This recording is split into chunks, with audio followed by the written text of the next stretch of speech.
హైదరాబాద్ మీర్పేట్ పరిధిలోని ఓ అపార్ట్మెంట్లో లిఫ్ట్ ప్రమాదానికి గురైంది. 4వ అంతస్తు నుంచి ఒక్కసారిగా లిఫ్ట్ బెల్ట్ తెగి కింద పడింది. అది నేరుగా గ్రౌండ్ ఫ్లోర్ ను తాకడంతో 8 మందికి తీవ్రంగా గాయాలయ్యాయి. వెంటనే అప్రమత్తమైన స్థానికులు గాయపడ్డ వారిని ఎల్బీనగర్లోని ఓ ప్రైవేట్ ఆసుపత్రికి తరలించారు.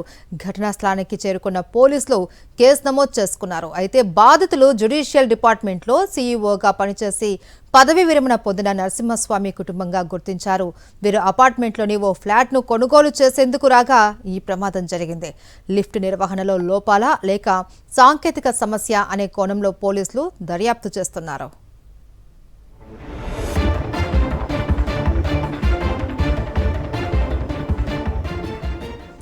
హైదరాబాద్ మీర్పేట్ పరిధిలోని ఓ అపార్ట్మెంట్లో లిఫ్ట్ ప్రమాదానికి గురైంది. 4వ అంతస్తు నుంచి ఒక్కసారిగా లిఫ్ట్ బెల్ట్ తెగి కింద పడింది. అది నేరుగా గ్రౌండ్ ఫ్లోర్ ను తాకడంతో 8 మందికి తీవ్రంగా గాయాలయ్యాయి.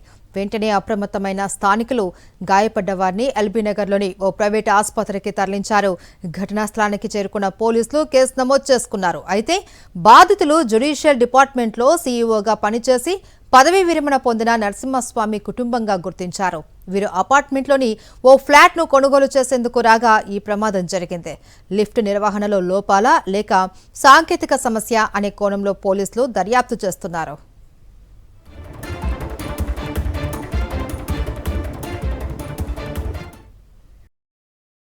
మరిన్ని అప్డేట్స్ కోసం ఛానల్ ను సబ్స్క్రైబ్ చేయండి. నోటిఫికేషన్స్ కోసం బెల్ ఐకాన్ పై క్లిక్ చేయండి.